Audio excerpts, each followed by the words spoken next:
这李磊是个善谈之人，很是热情，并且是个识趣之人。凡是他问楚风的事情，楚风不愿回答，他也绝不再问。到后来，他也不再问楚风什么，而是开始兴致勃勃地向楚风讲述自己的趣事。楚风善于察言观色，能够看出这李磊是一个性情中人，所以对他印象也是不错，决定交他这个朋友。不过交谈之中，楚风也是侧面询问了一些问题，以解开自己心中的疑惑。就比如天路，想当初楚风进入天路，跟随楚风一同进入的，那可都是东方海域的一些高手，连武王强者都有。比之南方海域的这群人，可谓强上数倍。但是最终闯过那考验的，却唯有楚风与淡台雪二人。甚至若不是老猿侯出手，命令地内那5地级的守护者现身，就连楚风与淡台雪也要丧命于天路之内。由此可见天路有多难闯。所以楚风想不通，那么难闯的天路，为何南方海域的人能够如此轻松的通过？莫非他们掌握着什么诀窍？而经过向李磊的打探后，楚风终于明白了，原来并非李磊他们掌握着闯天路的诀窍，而是南方海域的天路与东方海域的天路根本就不一样，至少其中的考验是不一样的。在南方海域，天路也被传得神乎其神，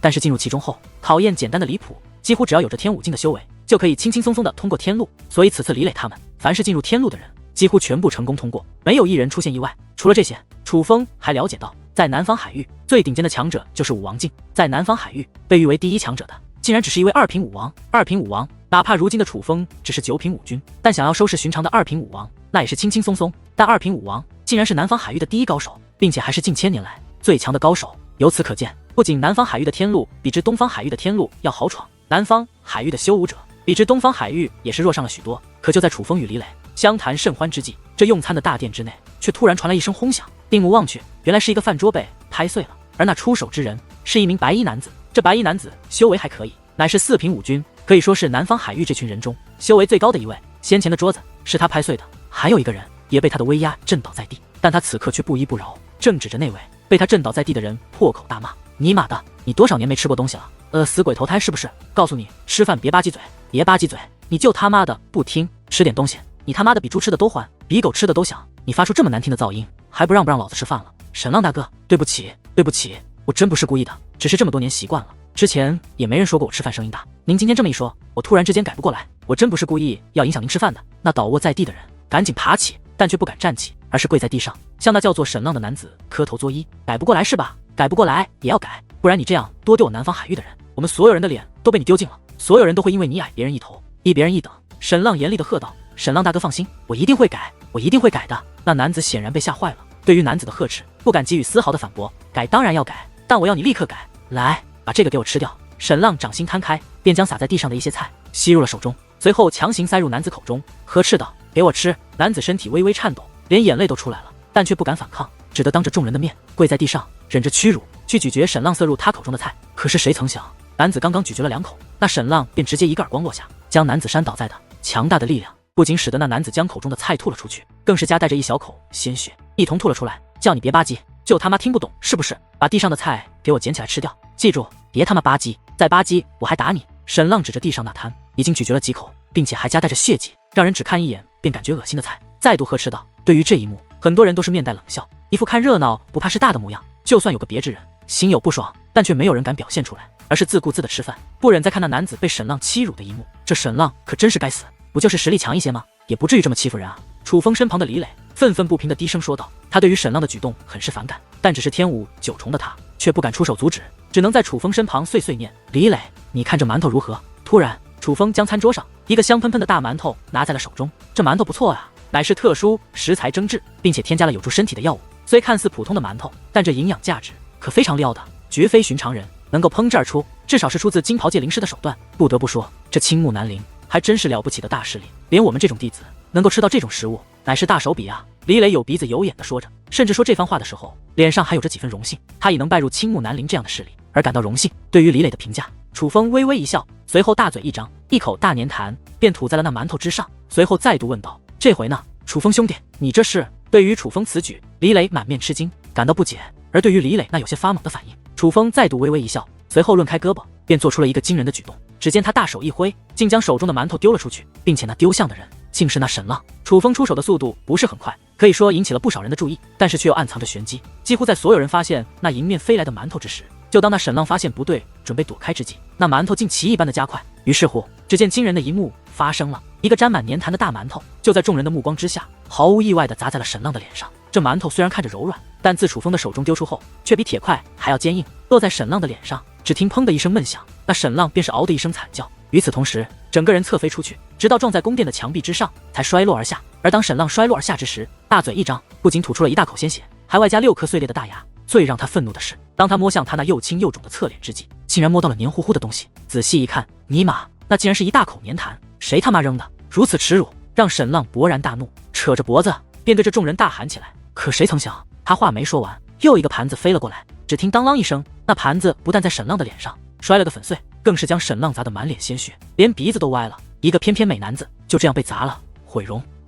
这一刻，所有人都发现了那出手之人，尤其是那站在楚风身旁的李磊，更是瞠目结舌，目瞪口呆，脸上的吃惊简直不言而喻。所有人都被惊呆了，因为他们都认识沈浪，知道沈浪是什么人，那可是在南方海域也赫赫有名的顶级天才人物。但是楚风却没人认识。可是楚风先前出手干净利落，甚至毫不留情，这让他们意识到楚风是一个非常厉害的角色。但是不管怎么样，沈浪在他们心中的凶名太盛，所以不管楚风是谁，只要想到先前楚风所做出的举动，想到楚风将沈浪打翻在地，众人还是感觉不可思议。然而就在众人都被的举动惊呆之时，楚风却是看着那倒卧在地满脸鲜血狼狈至极的沈浪说道：我吃饭的时候你他妈的给我小点声，再敢说话我割了你的舌头。说完这句话，楚风便像没事人一样坐下身来，拿起碗筷开始自顾自的大吃特吃起来，似是有意气。那沈浪楚风更是故意吧唧起嘴，那吃饭的声音简直让人忍受不了，堪称刺耳级噪音。可是哪怕如此，却没有一个人敢说半句话。事实上，此时此刻，所有人都愣在了原地，呆呆地看着楚风吃饭，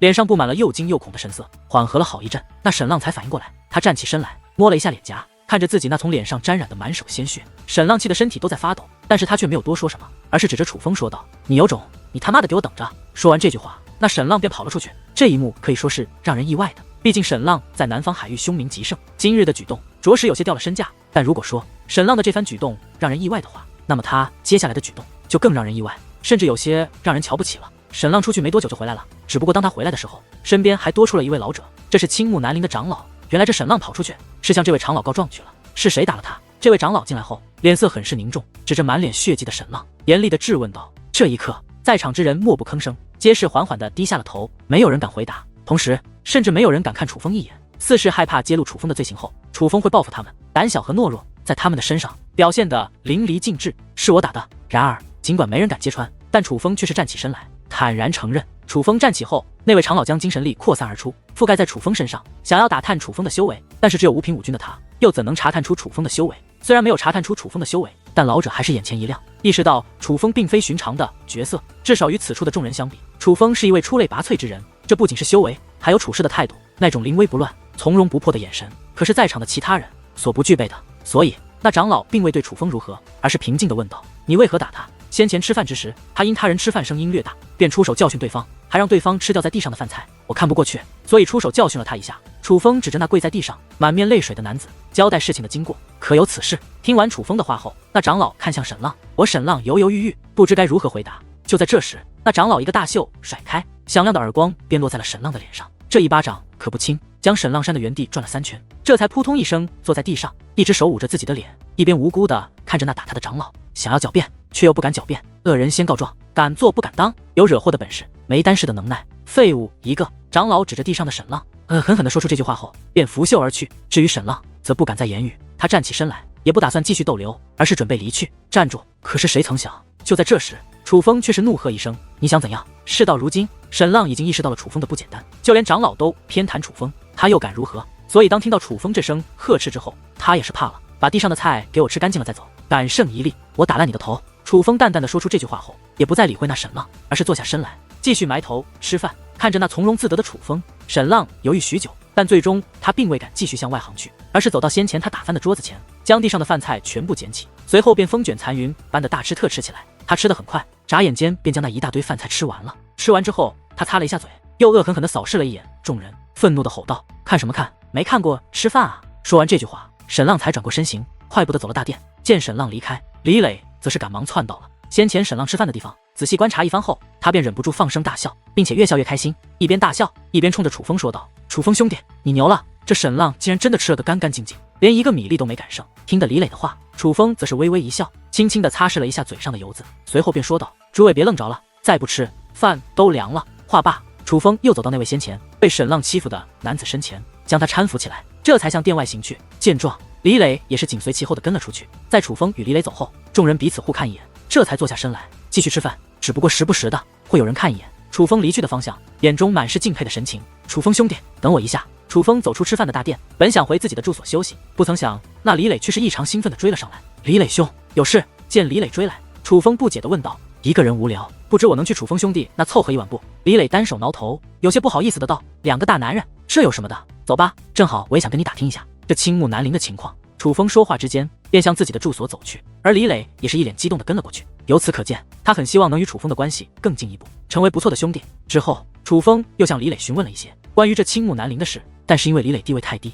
并且来到此处的时间也不是很长，所以知道的也并不多。唯一一个还算有点意思的消息，就是大概几日前，李磊无意之间看到一大群长老急匆匆地离开了青木南陵。那群长老没有一个是简单的角色，就连他们身穿的服饰与其他长老都不同，那是深蓝色的长老服，是青木南陵身份与实力的象征，在青木南陵内地位极高。当日那些长老急匆匆地离开后，偶尔会有几位长老返回，但是仍有大部分没有回来。至于那些长老去做什么了，却没人知道。总之此事不少弟子都知道了，都觉得是有大事发生，但却猜不出是什么大事。就这样，楚风在青木南陵过了一夜。次日清晨，在李磊的引领下，来到了一座广场。这座广场上有不少弟子，据说每日清晨他们都在此处集合，会有专门的长老来讲些修武的窍门和南陵的规矩，之后再带他们去做一些训练。这就是在青木南陵的日常修炼。楚风四下打量了一下，发现这座广场上除了南方海域的人外，还有一部分年轻人，他们的年龄也都不大，但修为却不是很强，可以说与南方海域的人相比半斤八两。看着这群人那散漫的模样，以及迟迟不来的长老，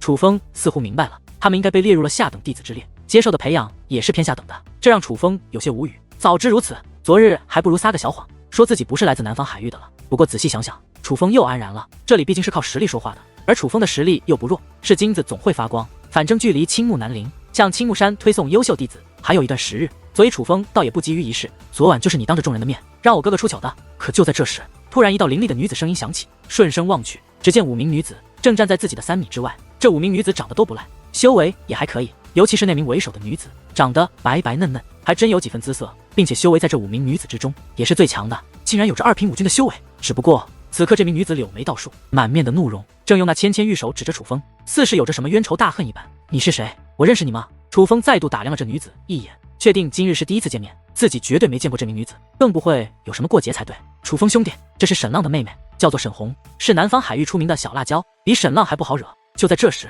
李磊的声音传入楚风的耳中，侧目望去，这李磊躲在自己的身后，看那模样，这李磊也很怕这沈红，原来是沈浪的妹妹，真是有意思，当哥哥的不行，竟然要妹妹出头吗？昨晚我的确难为了你哥哥，但你要清楚，你哥哥做过什么好事，我只是给他应有的一些教训罢了，若有不服，让他来找我。得知对方的身份，楚风也没有给予好的脸色，留下这句话便转过身去，不想再理那沈红。你给我站住！见楚风不理自己，那沈红更是大怒，说话之间探出玉手，便向楚风抓来。他这一抓可不是简单的抓，其中动用了2品5军的力量，这是要试探楚风。然而就在那沈红的手掌将要碰到楚风之际，楚风却是猛然转过头来。楚风并未说话，但是目光之中却蕴含着冰冷之意。看到楚风这个目光，那沈红的身体先是剧烈一颤，随后便如同石化了一般，愣在了原地，眼中充满了恐惧，身世无趣。一个眼神将沈红吓住后，楚风便向广场之外行去。楚风兄弟，长老很快就来了，你去哪呀？见楚风竟要离开，李磊赶忙开口询问。溜达一圈，马上回来。楚风话罢，便腾空而起，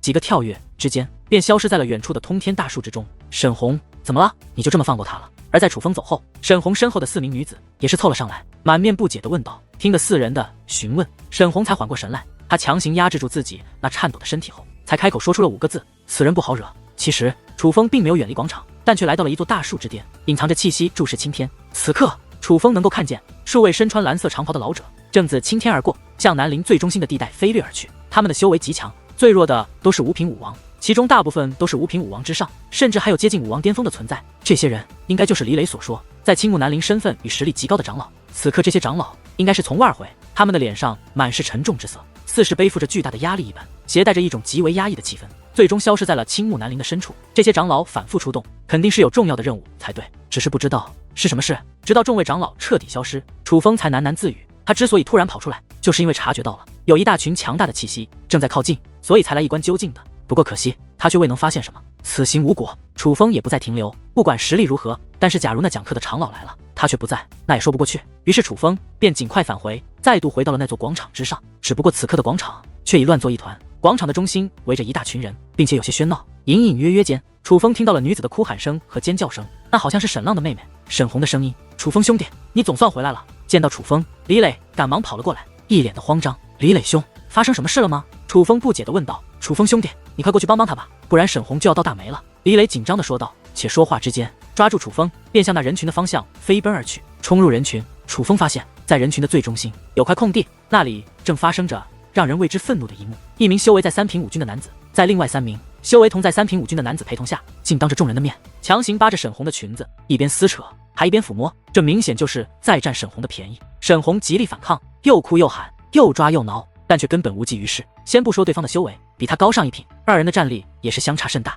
在那男子的面前，沈红就如同一只无力的小绵羊，面对一只饥渴的大灰狼，根本就是无力反抗。但最让楚风无语的是，对于这种光天化日的非礼行为，不但没有人制止，相反很多人还是津津乐道，一脸看好戏的模样。甚至有些男子的眼睛已经开始放光，紧紧地盯着沈红，期待着那名男子将沈红的裙摆尽快撕开，露出那白皙的玉体。这简直就是想要堂堂正正的看一场现场直播呀！不过这些武之圣土的本土之人也就算了，竟然连南方海域的众人也没有人出手，甚至沈红的哥哥沈浪此刻也在围观人群之中。尽管他满面的难堪，气得咬牙切齿，双拳紧握，但是身为4品5军，明明可以直接将那3名男子制服的他，却并没有站出去阻拦，而是亲眼看着自己的妹妹当众被人调戏凌辱。李磊兄，这是怎么回事？见到这一幕，楚风也并未急着出手，而是对李磊问道。那个调戏沈红的叫做韩氏，据说家族背景很厉害，在整个青木南陵都有着极重的分量，家族内的一位长老更是差点当上青木南陵掌教的位置，在青木南陵的地位可以说是仅次于掌教的存在。所以这韩氏别看刚刚进入青木南陵没多久，但已经是青木南陵内可是没人敢惹的小霸王。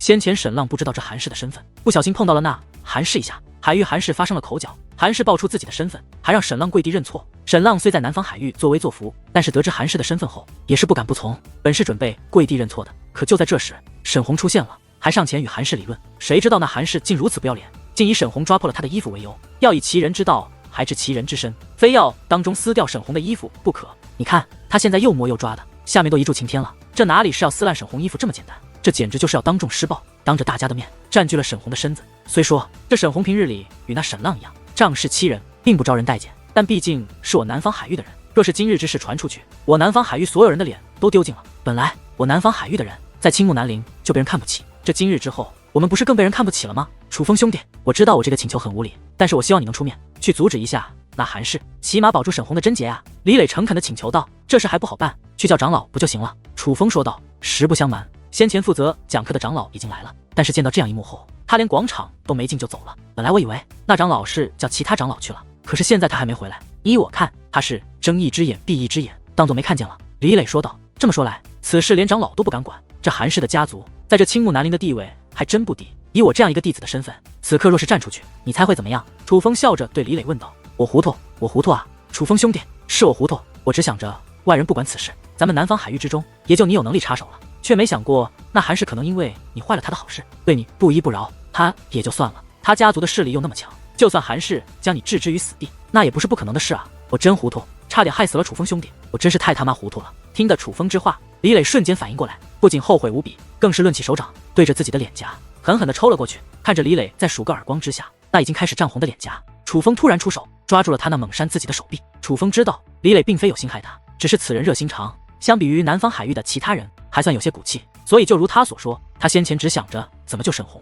却忘记了韩氏等人没那么好对付。楚风若是出手，形同于破坏了韩氏的好事，那韩氏对付楚风肯定不会像对付沈红这么简单。所以楚风也不怪李磊，在制止住他那自残的举动后，笑着说道。李磊兄，这个世道本就如此，正义这种东西不是那么好主持的，有的时候很可能就会因为自己的一腔热血而葬送自己的性命，但是若是因为可能丧命便袖手旁观，眼睁睁看着那沈红受辱，我又与这些人有何区别？楚风说话之间，将目光投向了那群南方海域众人，他们都是满面的不忍，甚至很多人都如同那沈浪一样，在袖袍内将那拳头握得滋滋作响，可却没有人敢站出去说半句话。听得楚风的话后，李磊也是默默地低下了头。楚风的这些话虽然不是冲着他，可是他却很清楚，实际上他与那些南方海域的人也没有任何区别。他为何想着去找楚风帮忙，让楚风出头，而自己却不敢？实际上还不是他内心深处惧怕危险吗？这一刻，李磊越发的憎恨自己了，越发的觉得自己将楚风推出去是这么的龌龊，是这么的不是人。可是此刻，楚风却没有管李磊是何反应，而是径直的走到了沈浪的身旁，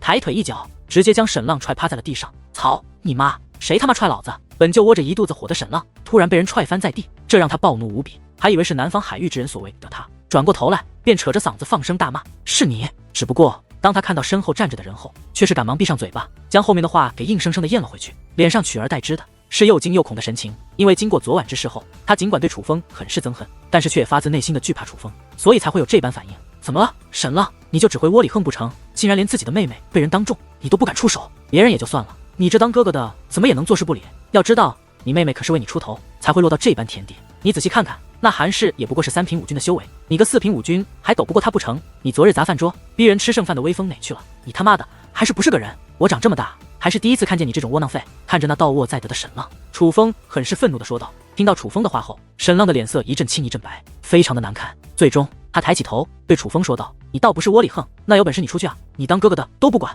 想让我管吗？那好，你告诉我，我是那沈红的什么人啊？我为什么要管？你给我一个理由，让我听听。”听得沈浪的话后，楚风突然笑了，而看着那冷笑的楚风，沈浪则是低下头去，不再言语了。因为楚风说的很有道理，楚风与沈浪和沈红乃是敌对，根本就没有理由帮助沈红。先前沈红还怒气冲冲地质问人家楚风，若不是楚风实力强，恐怕早就遭到沈红的毒手了，怎么还有脸让楚风出手帮忙？换做我是楚风，也绝对不会出手的。这一刻，莫说是沈浪自己，很多围观之人也是开始低声议论，觉得沈浪很是窝囊废，并且非常不要脸，竟然想着让楚风出手。你个混蛋，我要杀了你！就在这时，沈红又是一声尖叫，与此同时，现场一阵惊呼也是响起。定目望去，沈浪的神情瞬间凝固，但双眼却不由得红润了，因为此刻沈红的裙摆已经彻底被撕碎，粉红的肚兜和底裤都露了出来，2条白皙的美腿和大片滑嫩肌肤都呈现在了众人的面前。而看着那肌肤外露、小脸通红却又满是泪水的沈红，韩氏更是兽性大发，如狼似虎，一边吞吐着口水，伸着舌头舔着嘴唇，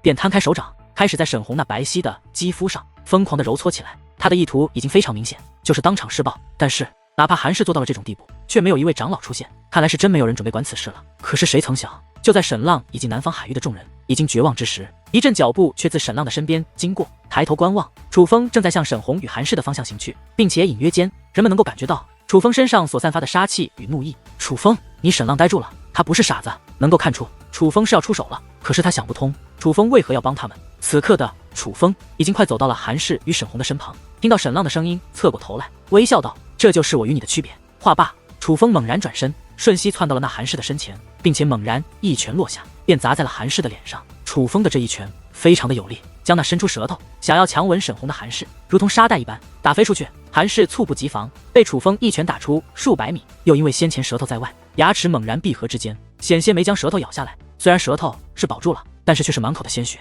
疼得青筋都冒了出来。你是什么人，竟敢打本少爷？韩氏看着楚风愤怒地呵斥道，而楚风并没有理韩氏，先是自乾坤袋内随便取出一件衣服披在了沈红的身上，将他那裸露的肌肤挡住后，这才目光转冷，凌厉地扫向那群看热闹的弟子，高声喝道：“谁敢再看，我就把他眼睛给挖出来！”楚风此话一出，那些先前看热闹的人都被吓了一跳，并且大部分人都是赶忙调转目光，不敢再看向沈红，因为他们都在楚风的目光中感受到了令人发寒的杀气。这让给众人意识到，这位南方海域的人似乎有些与众不同，至少不好欺负。我和你说话呢，你他妈听不见吗？见楚风竟然不理自己，韩氏更显愤怒，指着楚风再度呵斥起来：“来，你过来，我告诉你我为什么打你！”楚风对着韩氏勾了勾手指。然而听到楚风的话后，韩氏的身体瞬间打了个哆嗦，他并没有过去，反而向后倒退几步，这才开口说道：“竟敢威胁本少爷，你知道本少爷是谁吗？我告诉你，本少爷叫做韩氏，乃是韩家之人，我他妈管你是谁，胆敢大庭广众侮辱我南方海域之人，我就非揍你不可！”突然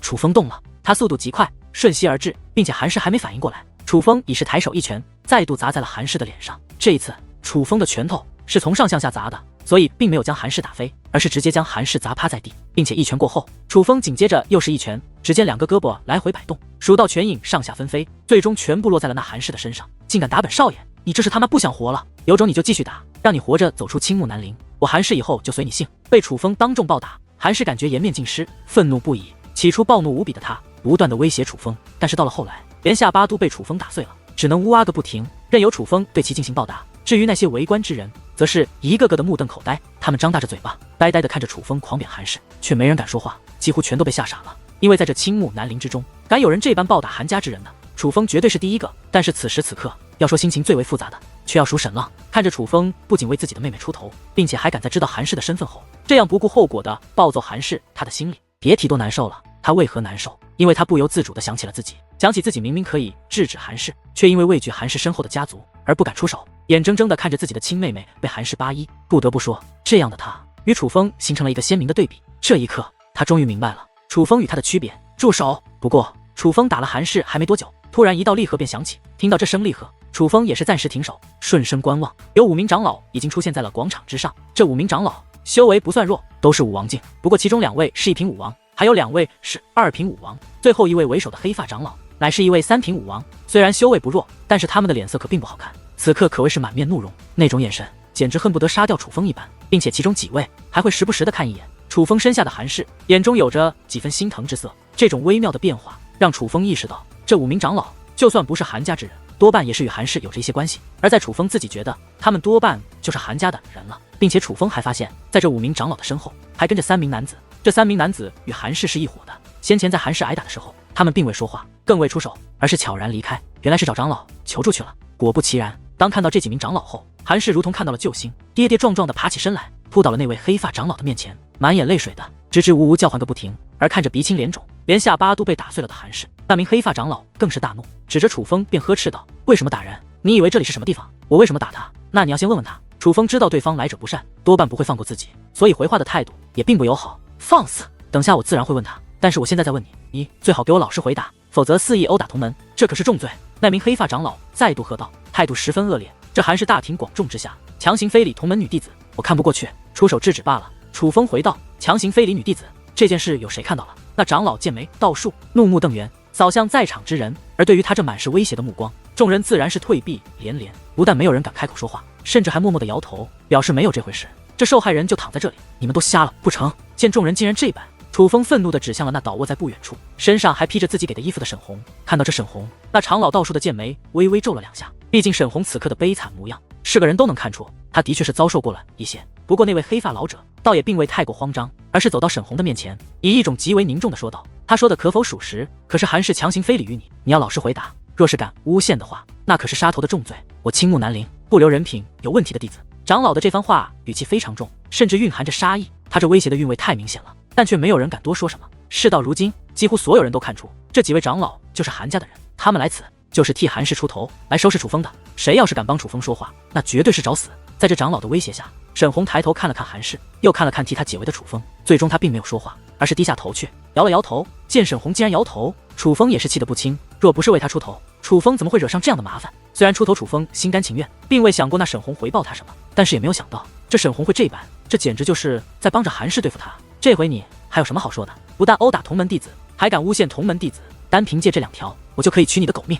见沈红妥协，黑发长老顿时的理不饶人，指着楚风便大喝起来，与此同时更是散发出了浓郁的杀意。沈红、沈浪，你们2兄妹可真有种，连别人欺辱你们都不敢承认，对吗？是不是一辈子都要做缩头乌龟，一辈子都被别人踩在脚下？你们这么多人来到5之圣土，就是任人欺辱的吗？楚风心有不服，指着沈浪兄妹以及南方海域的众人，高声问道。他楚风不怕事，当他选择出手的那一刻，就已经料定会有这样的结局，但他没有想到这群南方海域的人会懦弱到这种地步。他们的懦弱让楚风为之愤怒。对于楚风的质问，南方海域的众人皆是低头不语，连沈红这种人都被那长老的威胁吓住了，他们又怎么敢多说什么？我作证，我能够为楚风作证。然而就在楚风觉得已经没人会为自己证明之时，谁曾想李磊竟然站了出来。你作证？你能作证什么？见李磊站了出来，那位长老眉头微皱，以极为冷冽的声音质问道，那种语气根本不像是在问话，而更像是在审问。我能为楚风作证，先前的确是韩氏当众非礼沈红，却根本没有人管，眼看着沈红就要被韩氏当众扒光衣服，惨遭。楚风实在看不下去，才出手教训韩氏。李磊说这番话的时候，声音有些颤抖，甚至已是满头大汗，可见他的内心有多害怕。但他还是将自己想说的话说了出来。可是谁曾想，李磊话音刚落，那黑发长老便大袖一挥，一个耳光便将李磊扇翻在地，并且他用力之强，这一个耳光不但将李磊的下巴打成粉碎，更是将李磊的半个脑袋都打瘪了。只是一瞬间，先前还好端端的李磊，现在已经变成了一个面目全非，满脑袋是血的血人，已经直接昏死了过去。同流合污，此罪当诛。男人啊，把他们2人给我关起来，我非要好好教训一下他们不可。一个巴掌将李磊打昏后，那长老又将凶狠的目光投向了楚风，我干你祖宗！而亲眼见到李磊被打成这副惨样之后，楚风已是暴怒无比，又岂会坐以待毙，让那些长老将他抓住？只见楚风怒吼一声，便将自己那9品武军的修为散发而出，气息一出，顿时天的动荡，强大的威势化作恐怖的飓风，卷向4面8方，整个广场甚至广场之外都被楚风的威势以及滔天的怒意所覆盖。这个气息九品武军这个叫做楚风的家伙，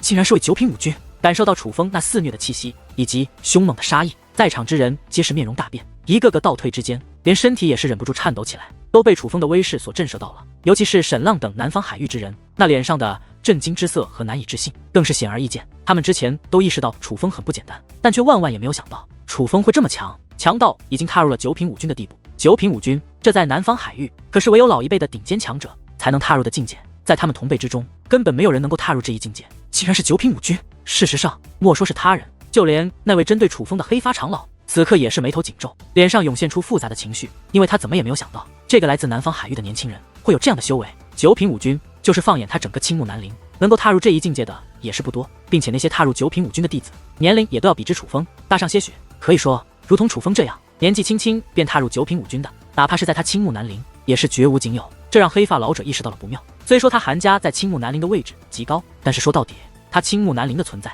是为了挑选优秀的弟子，输送到青木山内，为青木山提供良材。而这楚风虽然是来自南方海域，但毋庸置疑是一个难得的良材。这样的良材，哪怕是他也不能任意对付了，否则若是传到掌教耳中，恐怕他们也要遭殃。来人，把他给我抓起来！虽然意识到了不妙，知道自己可能是惹到了一个难缠的角色，但是自己毕竟是一位长老，而且还是韩家的长老，所以黑发老者并未屈服，而是命令其他4位长老将楚风抓起来。他是打算从长计议，想要先将楚风抓起来，然后私底下交谈，大事化小，小事化了。不过那4位长老似乎没太明白黑发长老的意思，他们同时出手，分别将自己那1品武王以及2品武王的修为毫无保留地释放而出，如无形的猛兽一般向楚风压迫而去。他们不仅仅是要凭借自己的气息将楚风此刻那狂暴的威势打压下去，他们出手的攻击也是非同小可。这不仅仅是要打压楚风的锐气，这是要替韩氏报仇，想要当众让楚风出丑。2名1品武王外加2名2品武王，对于9品武军来说是难以战胜的阵容，但那只是对于寻常武军而已。对于楚风来说，他们4位最多就算是4只猛虎，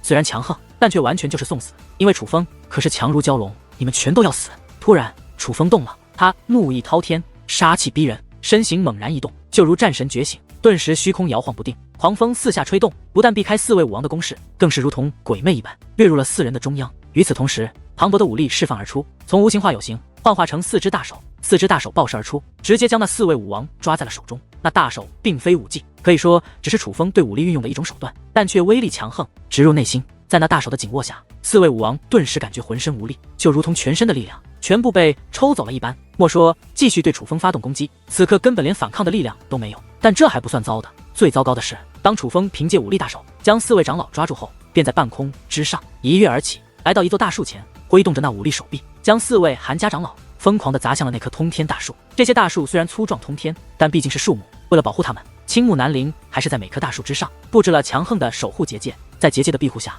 这些大树如同坚不可摧的玄钢玄铁，当4个长老的肉身砸过去之后，顿时发出钢铁交织的轰鸣，荡起层层肆虐的涟漪。最主要的是，楚风用力非常之大，就连那被赋予了结界的通天大树也是被砸得摇晃不止，巨大的叶子如雨一般从天而降，甚至那结界也是开始出现道道裂痕。在这种情况之下，那4位长老一个个被砸得发丝凌乱，鼻口窜血，就连浑身上下的老骨头该断的也都断了，各种咔嚓咔嚓的声音在他们的身体之中响个不停，只是眨眼之间便被楚风给砸成了4个血人。甚至那2名1品武王因为无法支撑，已经昏死了过去。这家伙是妖孽不成，竟然凭借9品武军的修为将4位武王级的长老打成这副模样，我了个神啊！这简直连还手的机会都没有，这真的是武王在与武军交战吗？在场之人本就不少，当楚风发动攻势后，更是吸引来了不少人的围观。莫说是青木南陵的弟子，就连长老也是来了不少。当看到这一幕后，都被惊呆了，因为哪怕是5只圣徒，能够越级而战的人也是不多，能够凭借武军打压武王的，那更是被封为天才级别。这个天才级别可不是普通的天才，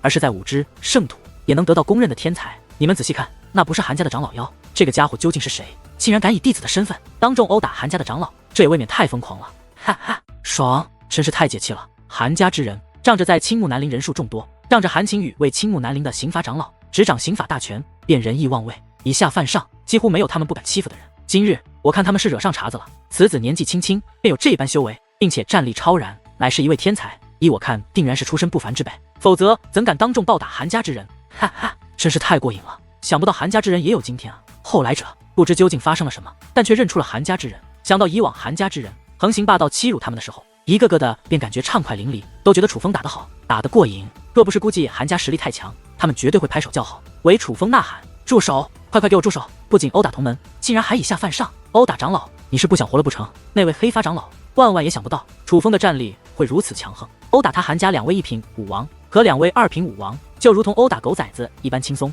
这让他对楚风不得不再度刮目相看，认真对待。可是毕竟他是韩家之人，韩家的荣耀不容践踏，所以犹豫再三，他还是身形一纵，将自己那3品武王的威势散发而出，对楚风出手了。3品武王远非2品武王可比，并且这位黑发长老不仅年龄偏小，他的战力也并非泛泛之辈，至少比之那4位韩家长老要强上许多，所以他这一出手也可谓是非同小可，磅礴的威压宛如无形的猛兽大军，不但气势逼人，更是发出刺耳的咆哮，竟然将楚风的气势打压了下去，并且在释放出威压之后，那黑发长老也是施展了类似楚风一样的手段，他释放出层层武力，而强大的武力在他的催动下，从无形化有形，最终形成了4把光芒闪烁、长达10几米的大剑，对着楚风那武力大手挥砍了过去。他是想要斩切掉楚风的武力大手，救下那4位长老。3品武王不容小觑，楚风虽然战力逆天，但毕竟只是9品武军，他知道这样下去很难与这位黑发长老抗衡，但是楚风也并未惧怕，意念转动，3道雷霆便在阵阵嘶鸣之间自其体内溢出，缠绕在其身体周围，并且眨眼之间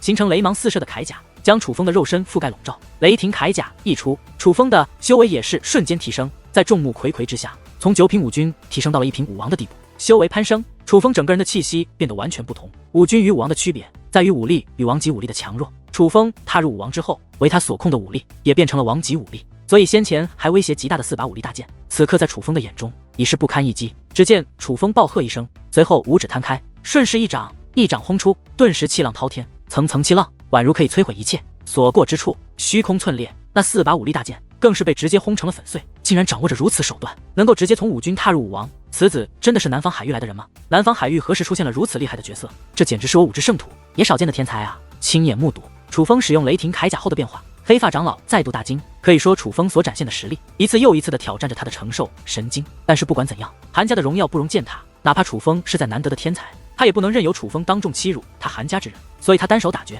右手出招，只见磅礴武力幻化之间，竟然形成无数只怪鸟，那怪鸟每只都长达数米，身体为黑色，羽毛似利刃，尤其是那尖尖的大嘴，更是如同可以刺破一切，就连武之圣土这坚固的虚空，在这怪鸟的利嘴面前也是可以一击击碎。所以这满天的黑色怪鸟出现之后，这方虚空开始碎裂，本是晴朗的白昼也是化作了漫漫黑夜，被那恐怖的威势所覆盖。此乃一种7段武技，乃是韩家独有的绝学，而在这黑发长老的手中，其独有的威势和威力更是被发挥的淋漓尽致。这满天的怪鸟出现之后，先是自4面8方将楚风包围，随后才发出阵阵怪叫，向楚风围攻而去。虚空龙吟刃面对那风天蔽日的怪鸟，楚风有恃无恐，浑身的武力为其所控，单手高举，猛然握起，一把金色的大剑便出现在了手中。那金色的大剑一出，一阵龙吼也是随之响起。但最为恐怖的是，在那刺耳的龙吼肆虐之际，一层无形的威压也是从天而降。那威压之强，似是可以毁灭一切。在那无形的威压面前，所有人都感受到了巨大的压力，围观之人被逼得连连后退，甚至修为弱者更是如同稻草人一般，被吹得倒飞而去。最主要的是，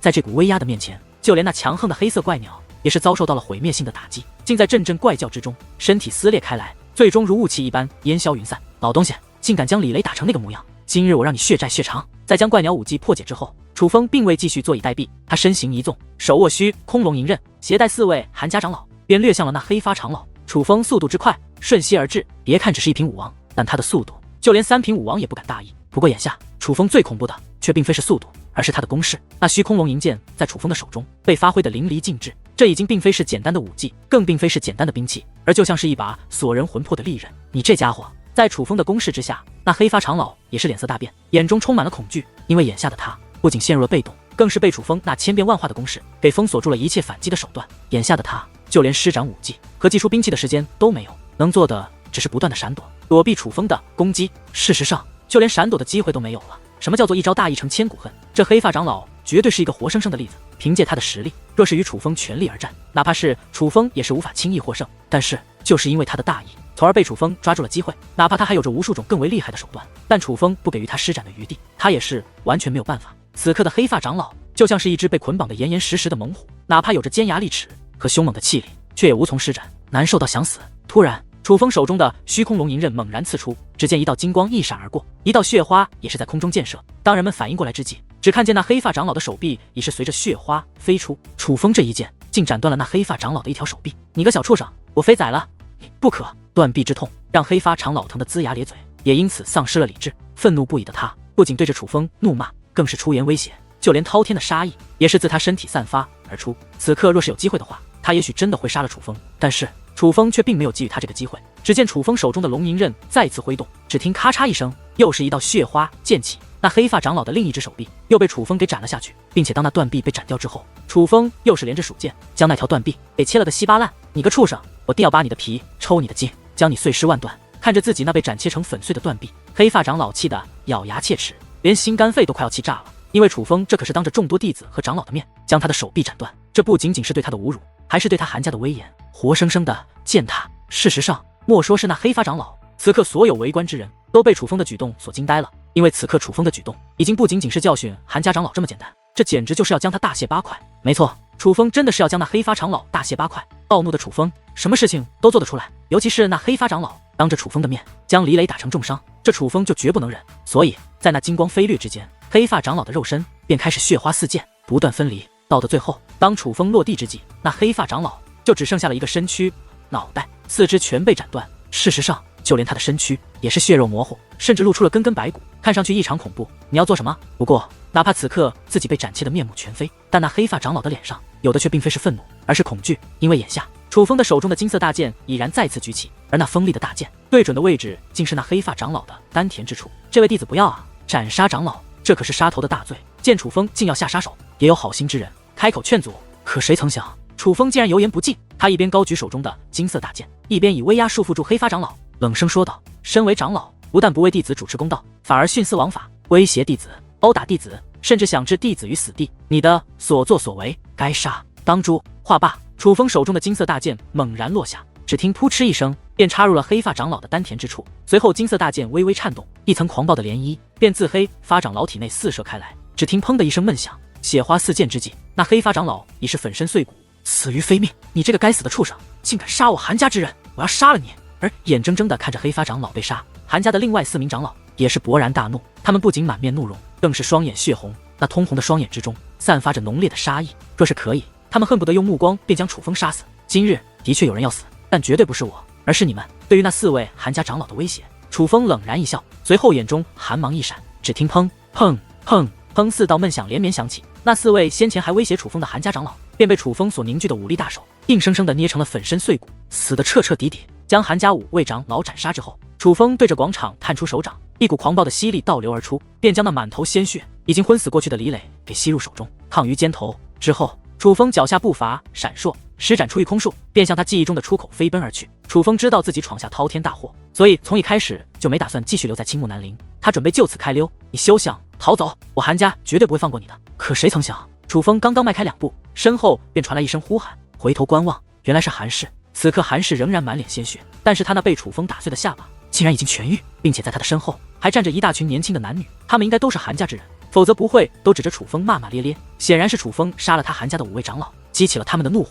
找死！看着韩氏等人那仗势欺人的嘴脸，楚风冷哼一声，随后他抬手一掌，磅礴的武力便飞落而下。只听得一阵闷响，先前威胁楚风的韩氏等人便尽数化成了血水，全部被楚风抹杀。韩家之人可还有在场的，今日我便一并杀掉。在将韩氏等人轰杀之后，楚风高声问道。且说话之间，楚风将那凌厉的目光扫向了天上地下的数道身影。楚风此话一出，众人吓了一跳，尤其是面对楚风的杀意涌动的凌厉目光，在场之人无论是长老还是弟子，皆是脸色惨白，嘴唇抖动，不由自主地向后倒退而去。见到了楚风的手段之后，谁还敢自称是韩家之人？莫说那些不是韩家的围观群众，就算是在场的韩家之人，此刻也不敢开口承认，因为他们几乎能够确定，此刻只要有谁敢自称是韩家之人，修为又在楚风之下者，定然会遭受楚风的毒手。反正杀1个也是杀，杀10个也是杀，杀100个同样是杀。以楚风那残暴的手段来看，就算有1000个人，楚风也绝对连眼都不会眨一下，而是尽数抹杀。这简直不像是一个人，而像是一头嗜血的魔鬼，一群废物。看着四周那怯懦的人群，楚风冷哼一声，他知道在那人群之中一定还有韩家之人，只不过面对死亡，他们不敢承认罢了。在此之后，楚风也不再停留，毕竟这青木南陵高手如云，若是惊动了核心地带的当家长老们，哪怕楚风再逆天，恐怕也是插翅难逃。所以楚风必须尽快离开此处。可是谁曾想，楚风刚刚动身，一层磅礴的威压便从天而降。与此同时，一道肉眼可将的金色结界也是如同阳光普照一般浮现而出，眨眼孩子间便封锁了这方天地，将楚风困在其中。当那磅礴的威压以及坚固的结界出现之后，一道充满威严的声音也是随之响起：想来就来，想走就走。你当这青木南陵是什么地方？顺声望去，在场之人皆是面容大变，尤其是韩家之人更是为之狂喜，因为那位老者是一位灰发老者，并且穿着深蓝色的长袍，这乃是当家长老的标志。这位当家长老的修为其实也不是很高，比之那位韩家的黑发长老只高上一重修为，乃是四品武王，但是他整个人的气势以及气质却完全不同，大有高手风范，这正是当家长老的厉害之处。在青木南陵，当家长老的数量实际上很多，但是能够当上当家长老的没有一个是平庸之辈，所以当这位当家长老出现之后，几乎在场的所有人都觉得楚风恐怕要大难临头了。白虎攻杀术，可是谁曾想，就在众位长老弟子，包括那位挥发的当家长老，都觉得楚风插翅难逃之际，楚风连看都没看那当家长老一眼，而是直接施展了一记白虎攻杀术。白虎攻杀术乃是无上秘技，威力相当凶猛，尤其是当楚风的修为达到武王后，这无上秘技的威力更是无与伦比，并且白虎攻杀术又号称无坚不摧，无物不破，尤其是所谓的结界封锁，在他的面前更是不值一提。所以当一道光芒摧残，蕴含着无上神威的白虎踏空而行，掠至那金色结界之际，只听得一声巨响，这方虚空便剧烈的抖动起来。与此同时，那金色结界也是被轰成了粉碎。那家伙竟然轰碎了当家长老布置的结界，刚刚的威势好强，那并非竞技武技，更非寻常的武技，那究竟是什么手段，竟然蕴含着那样强大的威力？楚风此举无疑再度掀起一场轩然大波，使得在场之人，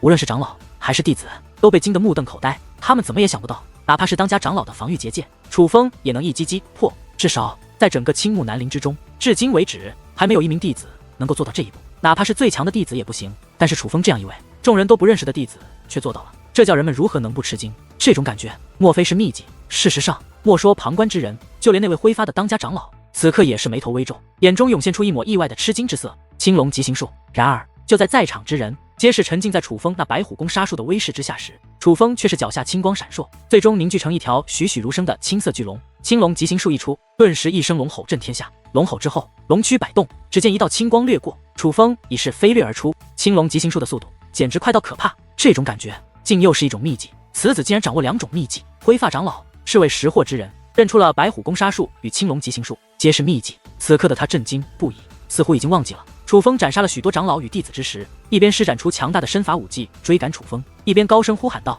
这位小友，不知尊姓大名？”对于那位灰发长老的质问，楚风虽然并未停身减速，但却转过头去，对着那位长老高声回道：“记住，我叫楚风。”说完这句话，楚风便转过头来，继续全力催动青龙极行术，向青木南陵的入口行去，想要带着李磊尽快离开这座是非之地。竟然是你！可是谁曾想，当那位灰发长老看到楚风的面容之后，却是神情大变，一种难以形容的喜悦之色涌到了脸上，那种目光就如同一个穷困潦倒之人发现了无穷的宝藏。别提多精彩了！激动不已的他似是乱了方寸，一边追赶楚风，一边高声呼喊道：“楚风小友，切莫再走，先前的一定皆是误会，我青木南陵会给你一个交代。小友莫走！”小友莫走见楚风并未停留，并且速度极快，那位挥发长老越发的着急，已经不知如何是好，语气从先前的威胁变成了此刻的祈求。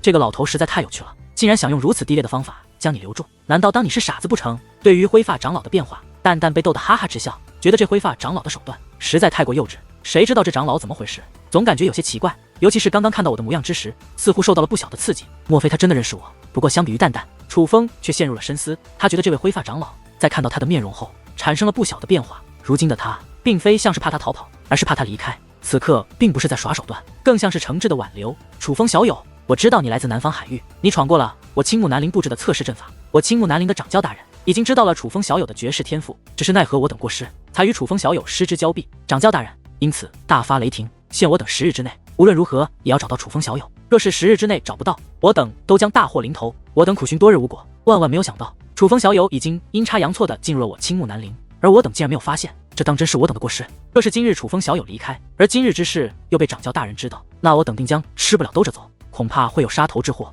还望楚风小友可怜我等老骨头，给我等一个机会，留下来吧。见楚风无动于衷，那挥发长老坦言交代，诚恳祈求。这老头竟然说的有鼻子有眼的，好像真是那么回事一样。楚风，你觉得这会不会是真的？蛋蛋很是惊讶地问道。这位长老毕竟是当家长老，在青木南陵内身份尊贵，并且我看他也不像是韩家之人，就算我闯下了大祸，他也不至于使用如此手段挽留我，他的话语倒是可信。楚风分析道，那这么说来，我们若是留下，岂不是一步登天，可以直接得到此处掌教的青睐，被推送到青木山？听得此话，蛋蛋也是大喜，毕竟这个结局着实有些让人意外，但却像是好的结局。就算他说的是真的，可是毕竟我已闯下大祸，还需试探一番才行。楚风想到此处，并未微微放慢速度，并且高声问道，我之所以加入你青木南陵，是因为听闻你青木南陵名声不错，是个为民除害的好势力，但是我来到此处，却发现完全不是那么回事。韩家子弟当众，我南方海域的女子可谓目无法纪，但最让我无法忍的是，就连青木南陵的长老得知此事，竟然也不敢管，而是任由那韩家子弟任意妄为。我看不过去，出手教训。谁曾想引来韩家长老的报复，出手便想置我于死地。若不是我有些自保的手段，恐怕早已死于非命。如今就连你这当家长老也来追赶于我，此等地方让我如何信任，让我如何留下？楚风的这番话怨念极重，就如同真的已对青木南陵失去信心一般。这使得那灰发长老脸色发青，却又无从辩解，因为他很清楚韩家之人待他青木南陵是何德行，这个真是无法解释。无奈之下，只得卑微的说道：“楚风小友，我青木南陵的掌教大人是出了名的执法公正，我觉得你今日遇到的事完全是一个误会，我们可以将此事禀告掌教，相信掌教一定会为你做主。你这说的比唱的还要好听，不管之前发生什么，但现在我杀了青木南陵的长老与弟子，这是事实，我就不信你青木南陵会放过我。”楚风冷笑，一脸的不相信，说话之间更是突然提速，再度与那挥发长老拉开距离。楚风小友，若是真如你所说，那是韩家之人不对在先，就算楚风小友杀了他们，也是理所应当，此乃为民除害，掌教大人又怎么会怪罪于你？挥发长老急切地说道：“你现在说的倒是轻巧，可是口空白话，谁知道你会不会反悔？你叫我如何信你？”楚风依然冷笑，脚下的青龙也是发出阵阵咆哮，就如同在讽刺那挥发长老在说空话一般。楚风小友，老夫所言，你若不信，我也没有办法。但是我真的希望你能留下，因为掌教大人曾亲口说过，你是我青木南陵的希望。眼看着楚风已经快要到达青木南陵的入口处，而看守入口的长老又明显挡不住楚风，灰发长老彻底急了，慌乱之余，他竟不再追赶，而是扑通一声跪在了半空之上，并且对着楚风猛叩一头，高声道：“楚风小友，老夫求求你了，